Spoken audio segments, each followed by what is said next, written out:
어떤 게 또 고민이십니까? 하나만 얘기해 보십시오. 저는 일단 그 발표하는 거 아직 연습하지 말라고 하셨는데 그 저번 주에 유상통 그 팀원들이랑 같이 읽는 거는 한번 해봐도 됩니다. 네. 그 읽는 것도 눈이 떨리더라고요. 그 발표를 제가 또 잘 할 수 있을지 쓰는 것과 말하는 거는 잘해서 그게 좀 걱정이고 한 가지만 더 여쭤봐요. 그 박물관을 팀원들은 이렇게 많이 가보셨던데 뭐 가봐야 하는 건지 그런 게 궁금합니다. 아, 그런 게 일단 사조서는 어차피 우리가 사조서는 얼마 정도의 시간 할애를 줍니까? 면접장에 가면 몇 분 동안 쓸 수 있어요? 시간 많이 주는 겁니다. 그 안에 당연히 꼬박 이렇게 따박따박 이렇게 꾹꾹 눌러가지고 쓰셔야 될 거거든요. 왜냐면 지난번부터 이 먹지가 적용되지 않았습니까?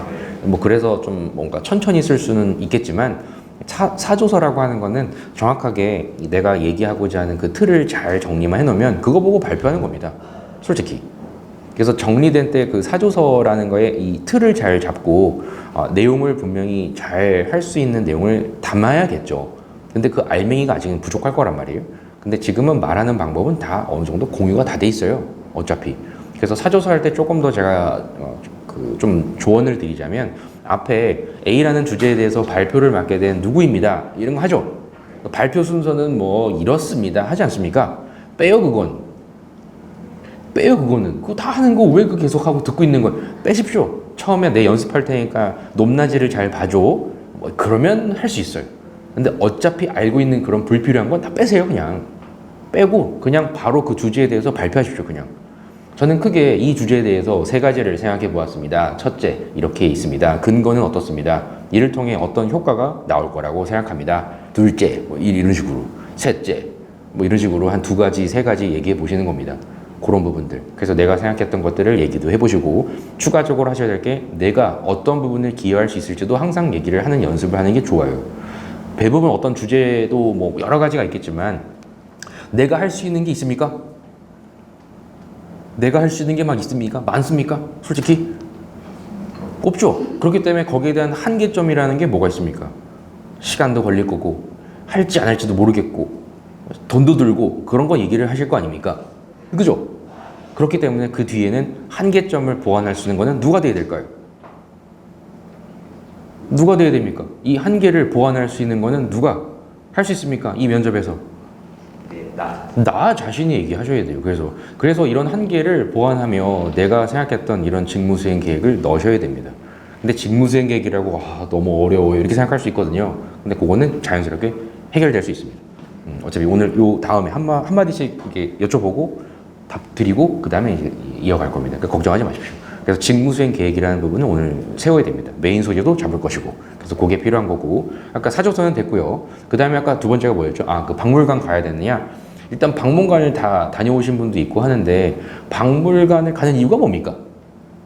우체국이 이렇구나 저렇구나 면접 소재로 사용할 수도 있을 것 같습니다. 박물관을 갔다 온 거를 보고 뭐를 얘기할 수 있을까요? 신기합니다. 몰랐습니다. 이런 게 있더라고요. 제가 관심이 있습니다. 관심이 있습니다. 네. 근데 일단은 내가 가장 일을 할 장소가 어디입니까? 그 데스크를 보시는 게 좋습니다. 가서 우표도 보고 뭐 예를 들어서 박물관도 가가지고 뭘 또 보고 그런 것도 좋지만 크고 작고 그리고 이런 여러 가지 유형의 우체국들 있죠.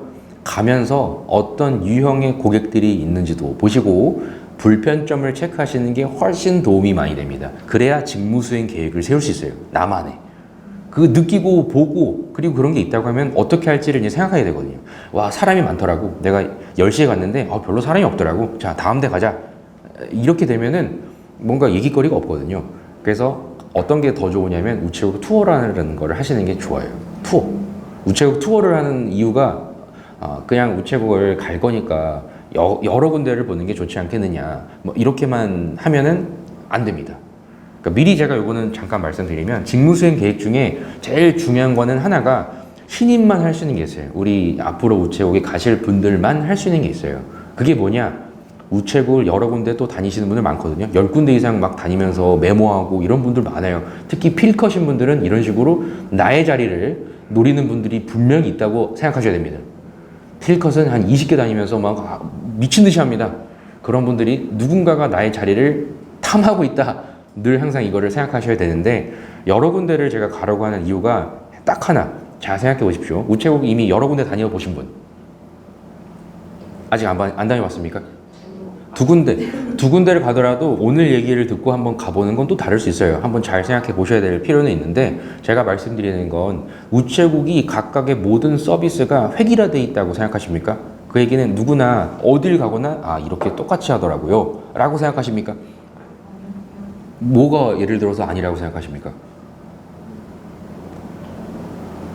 그 판매하는 것도 있고 아닌 것도 그렇죠. 무언가를 판매하는 것도 있고 아닌 것도 있고, 어딘가는 이거를 정말 제일 좋다고 이렇게 내세웠는데 어디는 이런 부분이 먼지가 쌓여 있고, 또 어딘가는 점심시간에 쉬고 있는데 어디는 그냥 또 하고 있고, 어디는 유니폼을 입어서 참 뭔가 좋아 보이는데 어디는 복장 자유하고, 그렇지 않습니까? 그렇죠? 그런 점들을 체크하셔야 됩니다. 그런 점들을 체크하면은 뭐를 느꼈다고 하셔야 되느냐? 우체국에 찾아오신 분들이 그 지점만 갈 거라고 생각합니까? 그렇죠. 그럼 A라는 지점에서 막 사용한 분이 만약에 뭐 이사를 가든 아니면 어떤 곳에 가서 하필 또 그 분을 내가 그 응대를 해야 합니다. 그러면 전에 했던 곳과 비교를 하지 않겠습니까? 고객의 입장에서는 똑같을 거라고 생각하지 않겠습니까? 나는 어떻게 해야 됩니까? 이분을 그런 다르다는 점을 알고 있기 때문에 어떻게 해야 됩니까? 어떻게 해야 됩니까? 그분을 뭔가 그래도 그분 입장에서 얘기할 수 있는 거리가 있겠죠? 있겠죠? 그래서 제가 여기서 말씀드리는 건, 우체국은 각각 서비스라는 곳을, 그 서비스를 당연히 제공해주는 모든 우리 우체국이지만 각각의 제공하는 범위나 그런 각각의 그 기준점들이 다 다르다라는 점이 지금 있다고 했죠. 그럼 나는 뭘 해야 되느냐? 표준화를 해주려고 노력해야 됩니다. 표준화. 내가 알고 있지 않습니까? 내가 근무하는 곳이 내가 전에 면접을 준비하면서 알아본 곳보다 못할 수 있죠. 그러면 갭이 생기죠. 그럼 누군가는 컴플레인을 걸 수도 있겠죠. 난 뭘 할 수 있습니까? 나는 그걸 메꾸기 위해서 뭔가 할 게 있겠죠. 그게 업무 수행 계획입니다. 직무 수행 계획입니다. 그래서 면접을 준비하면서 우체국에 많이 가라고 하는 이유가, 그런 다른 점들을 파악해서 나중에 우체국에 근무를 하셨을 때 혹여 여기는 왜 이렇습니까? 이런 사람이 있거든요. 그랬을 때 제일 최신 정보를 알고 있는 사람은 누굽니까? 납니다. 나. 그거는 저 현직보다 내가 더 잘 알아요. 정보 제공해줘야 됩니다. 그리고 어떻게 해야 될지 것도 명확히 아셔야 됩니다. 그렇죠? 만약에 나중에 이제 우체국에 가서 앉아있을 때 그때도 막 지점마다 다 비교하고 내가 막 어떤 게 우리가 부족하지 할 것 같습니까? 안 합니다. 그럴 리 절대 없습니다. 그럴 시간도 없습니다. 그래서 그런 부분을 세웠다. 어떻게 해야 될지에 대한 표준화를 만들었다. 내가 가면은 이런 점들을 못하고 있는 우체국도 있으니까 잘하는 우체국 정도로 내가 가서 메꿔야지. 그걸 얘기하는 게 일단 첫 번째, 서비스 품질에 대한 표준화. 요거를 제시하는 게 가장 생각하고 온 대답입니다. 알겠죠? 그렇기 때문에 우체국을 가는 게 좋은 거예요. 그래서 박물관은 가는 것도 좋은데, 가서 어떤 이유로 고객들이 불만을 갖고 있거나 아니면 우체국에 갔을 때 내가 좀 발견했던 불편사항이 있을까를 먼저 찾는 게 좋습니다. 행복하고 누구나 이렇게 감동이 있고 이런 것만 생각하지 마시고 항상 부정적인 거를 출발하셔야 되기 때문에 작아도 괜찮아요. 아주 사소한 것도 괜찮으니까 불편하겠는데? 라고 생각하는 건 다 스크랩 하셔야 됩니다. 가능하면. 내가 할 수 있는 것 범위 안에서 얘기를 어차피 하셔야 되거든요. 갔는데 턱이 높습니다. 내가 할 수 있습니까? 공사 다시 해줄 겁니까? 의자가 없습니다. 의자를 만들어 줄 겁니까? 다 뭔가 이유가 있을 거거든요. 그래서 제가 말씀드리는 건, 그 우체국마다의 그런 다른 점을 나는 이해했기 때문에 어떻게 하고자 하는 이런 생각을 하였습니다. 계획을 세웠습니다. 이런 점들을 제가 할 수 있는 범위 내에서 했기에 우체국의 서비스 품질을 더 올릴 수 있다고 생각합니다. 이런 거 얘기하는 게 우리 신입이 해야 될 얘기입니다. 거창한 거 얘기할 필요 없다. 알겠죠? 그래서 닥칠 컴플레인, 닥칠 뭔가 강성민원, 닥칠 일반적인 민원, 이런 거를 나는 알고 있다. 그래서 어떻게 하고자 계획을 세웠다. 그 얘기를 하러 가시는 게 면접입니다. 어렵지 않죠? 그래서 느낀 거를 얘기하러 가시고 내가 생각한 거를 얘기한 거를 가시는 게 면접이지 뭐 우체국은 언제 설립이 됐습니까? 자, 다음 이런 얘기 할 것 같습니까? 그렇지 않습니다. 그렇지 않습니다. 알겠죠? 면접은 주관식도 아니고 객관식도 아닙니다. 그렇죠? 내가 생각한 대답을 결국 하게 되어 있어요. 그래서 봉사활동을 할 때도 하루 다 하시는 분 있거든요. 그러면 내가 그동안에 보지 못했던 거를 하루 전체를 볼 수 있거든요. 오전은 열기 전에 이런 걸 하더라고요. 그때 뭐를 준비했는데 이런 점에 상당히 바쁘더라고요. 아, 그럼 내가 이런 걸 해야겠구나. 아는 거거든요. 보고 느끼고 그래도 알게 된 게 있으면 계획을 세워라. 어떻게 하지? 나는 이게 필요하다. 그래서 오전, 오후 그리고 이제 좀 마감하기 전 이럴 때를 한 번 정도 보는 거는 좋다. 그래서 유독 용인을 많이 가는 거 아닙니까? 용인으로 맨날 갑니다. 나중에 한 다음 주 정도 되면 용인이 다 예약이 동납니다. 그래서 할 수도 없습니다, 사실. 그래서 뭐 이런 부분을 무조건 해라라는 건 아니지만 그래도 면접을 할 때 한마디 정도를 할 수 있는 기회가 분명히 있을 것이다. 그렇죠? 우체국에 열기 전부터 후 그리고 마감 전까지 무엇을 하는지에 대한 거를 충분히 알고 있기에 어떤 부분이 바쁘다는 거를 내부 인력 기준으로 보실 수 있을 겁니다. 고객 입장에서도 생각해 볼 수 있고요. 그럼 그 다음에 어떻게 해야 합니다를 얘기하러 가시는 겁니다. 그게 직무수행 계획이에요. 알겠죠? 박물관 보셔도 됩니다. 근데 더 중요한 건 크고 작은 데를 다 한번 다녀보시는 게 좋다. 알겠죠? 우체국 그리고 고객의 유형에 따라 다 다르거든요. 그래서 꼭 보셔야 될 부분들은 우체국에 갔을 때 주변의 상권을 같이 메모해 놔야 됩니다. 주변의 상권. 예를 들어 볼까요? 여기 교대가 있습니다. 누가 우리 교대에 저기 치국곡이 있는데 누가 많이 올까요? 학생들은 보통 학교 안에 다 있습니다. 학생이 그리고 우체국을 뭘 그렇게 많이 보낼까요? 보통 학생 기준에서는 교환 학생이나 아니면 유학생들이 그렇게 짐을 많이 붙입니다. 보통 학생들은. 그런 이유면은 당연히 학기 말에 내가 갔는데 우체국은 항상 바쁘더라고요. 안 된다. 그 시기와 그 상황을 이해를 하셔야 된다. 그래서 지리적인 특성이나 이런 거를 같이 메모하는 게 좋습니다. 그 주변에 오피스 상권이 많기 때문에 대량이 많더라고요. 이렇게 얘기를 해주셔야지. 우체국은 정말 많이 바쁘더라고요. 안 됩니다. 그래서 가시는 곳마다 그런 주변에 어떤 게 있는지를 꼭 체크를 하시는 게 중요하다. 아까 말씀드렸듯이 여기는 교대입니다. 교대이기 때문에 학생도 물론 있을 수는 있으나 보통 뭐가 있습니까? 회사, 법원 같은 법원이 있습니다. 그럼 법원이라고 하면 뭐를 많이 하러 많이 진짜 올까요? 등기 중에 뭐가 제일 많을까요? 내용 증명. 당연하죠. 그렇게 예상하는 겁니다.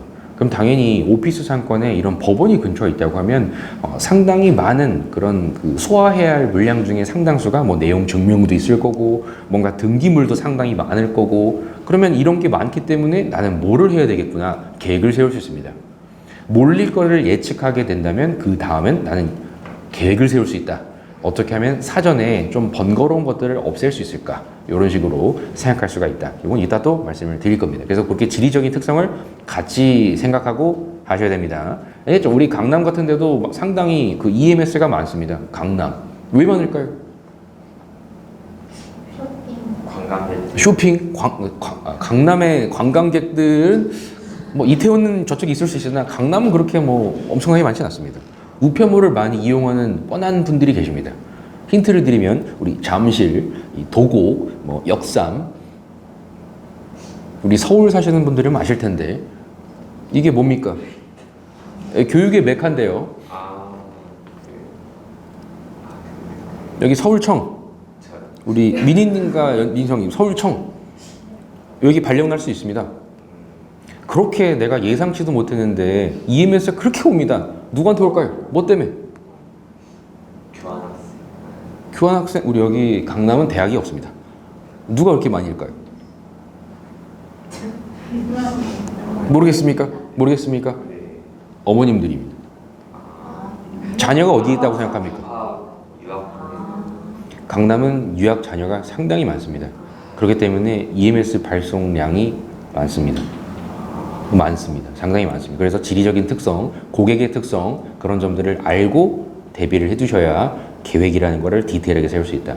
알겠죠? 상당히 예민한 분들이 어머님들이라는 거 알죠? 그렇죠? 우리 자녀가 있다고 봤는데 처음 유학을 가가지고 처음 EMS를 보내겠대. 그러면 얼마나 제대로 가는 게 맞을까? 얼마나 많이 묻겠습니까? 불안하고. 나는 그럼 뭐를 세워야 된다? 그 불안감을 잠재울 수 있는 계획을 세우셔야 돼요. 그럼 EMS를 절대 이 자녀가 받을 수 있도록, 절대적으로 받을 수 있도록 할 수 있는 방법을 뭔가 얘기를 해야겠죠. 미리 구축을 해야 되겠죠.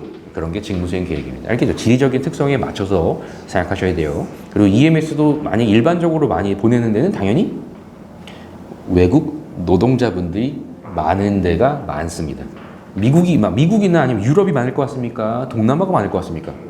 동남아가 많습니다. 내가 근무하는 지역이 공단이 있거나 이런 공장이 많다 예상하셔야 됩니다. 그럼 그분들은 뭐가 어려울까 생각하셔야 됩니다. 그럼 뭐가 어려울까요? EMS를 처음 보는 분들 기준으로 늘 생각을 하십시오. 처음 보는 분들은 항상 그분들로 인해서 뭔가 시간이 많이 잡아먹습니다. 그래, 알겠죠? 그래서 EMS 쪽에 관심을 그래도 갖는 분들이 계시다고 하면 반드시 EMS의 그 작성하는 그 샘플을 한번 보시면 거기에 네모가 3개만 있다든지 홍길동 적게끔 이런 데도 있거든요. 홍길동 이렇게 3칸만 있다든지 그러면 우리 외국인 노동자분들은 처음에 어떨까요? 이름이 거기에 딱 맞춰서 씁니까? 막 한글 이름을 쓸 것 같습니까? 영어로 그러면 예를 들어 방글라데시 이름이 어떨 것 같습니까? 당연히 답답하겠죠? 그런 겁니다. 그래서 외국인 분들이 잘 이용할 수 있도록 그런 가이드나 이런 부분도 생각해 보시고 부족한 점, 그 샘플지, 그런 작성지 이런 부분도 잘 되어 있는지 꼼꼼하게 한번 생각해 볼 필요가 있다. 알겠죠? 우편과 금융 가면 그런 걸 보는 겁니다. 고객의 입장에서 어떤 게 불편하겠는지를 찾으셔야지 사람이 많던데요? 정신없더라고요.